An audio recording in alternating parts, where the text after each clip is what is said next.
இன்னைக்கு எங்க பிள்ளைங்களை வச்சு நாங்க நிர்கதியா நிக்கிறோம் ஐயா. கண்ணீரும் கம்பளமுமாய் வாக்குறுதியை கேட்ட வவுச்சர் ஊழியர்களை அடித்து துரத்திய போலீஸ், செவிசாய்க்காத முதல்வர். எங்க அண்ணன் வேலைக்காக போராட்டத்துக்காக வந்தாரு. இந்த அளவுக்கு அடிச்சு துன்புறுத்தி அவர் ஹாஸ்பிட்டலில் சேர்த்து வச்சிருக்கிறோம். அவ்வளோ வேதனையா இருக்குது அவருக்கு.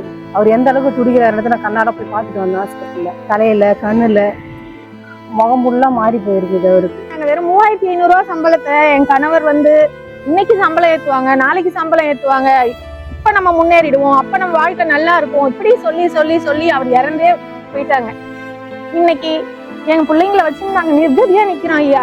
இன்னைக்கு நேர்ல வந்து பார்த்து எங்களால ஒரு கண் கொண்டு பார்க்க முடியல. அவ்வளோ வேதனையா இருக்குது. நாங்க எப்படி எங்க பிள்ளைங்களை வச்சு கவர்ந்து பண்றதுன்னு தெரியல.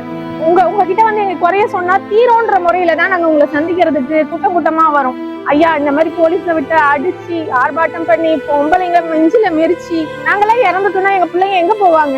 இன்னைக்கு எங்களுக்காக போராட நின்று எங்க அண்ணனும் ஜெயில எடுத்து வச்சீங்க. எத்தனை 1500 குடும்பமும் இன்னைக்கு கஷ்டப்படுது ஐயா. ஏதாவது ஒரு வழி பண்ணுங்க எங்களுக்காக. கொடுமைகளை தாங்கிக் கொண்டு போராட்ட களத்தில் நிற்கும் ஊழியர்களுக்கு நீதி கிடைக்குமா? இனி வேண்டாம் NR BJP.